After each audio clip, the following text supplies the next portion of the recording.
કેન્દ્રના સહકાર મંત્રાલયનું ડેલિગેશન આજે બનાસ મોડલની મુલાકાત લેશે. તો દૂધથી લઈને બાયો સીએનજી સુધી બનાસનું આગવું સહકાર મોડલ સમગ્ર દેશ માટે પ્રેરણારૂપ બન્યું.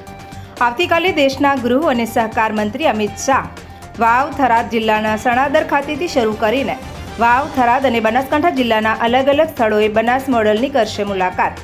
કેન્દ્ર સરકારના સહકાર મંત્રાલયના ડેલિગેશન આજે અંબાજી ખાતેથી મા અંબેના દર્શન કરીને પોતાનો પ્રવાસ કાર્યક્રમ કર્યો શરૂ. આ ડેલિગેશનમાં કેન્દ્ર સરકારના મંત્રીઓ, સાંસદો અને અધિકારીઓ જોડાયા. તેઓ આજે બનાસકાંઠાના વડગામ તાલુકાની મોમનવાસ દૂધ ઉત્પાદક મંડળી, બનાસ ડેરી ખાતે ચીઝ, યુએચટી અને protein plant, Banas medical college Morya, Badarpura plant, Deesa તાલુકાના દામા સિમેન્ટ સ્ટેશન અને બાયો સીએનજી પ્લાન્ટની વિઝિટ કરશે. આ ડેલિગેશન વાવ થરાદ જિલ્લાના લાખણી તાલુકાના ઝેરડા ખાતે અમૃત સરોવર અને સેવા મંડળીની મુલાકાત કરશે. ત્યારબાદ લાખણી તાલુકાના કાતરવા કેટલ ફીડ પ્લાન્ટ અને આથળા બાયો સીએનજી પ્લાન્ટની મુલાકાત લેશે. કેન્દ્ર સરકારનું ડેલિગેશન વાવ થરાદ જિલ્લાના થરાદ સ્થિત Banas soil testing lab, Sanadar dairy ખાતે વિવિધ પ્લાન્ટની મુલાકાત કરીને માહિતી મેળવશે.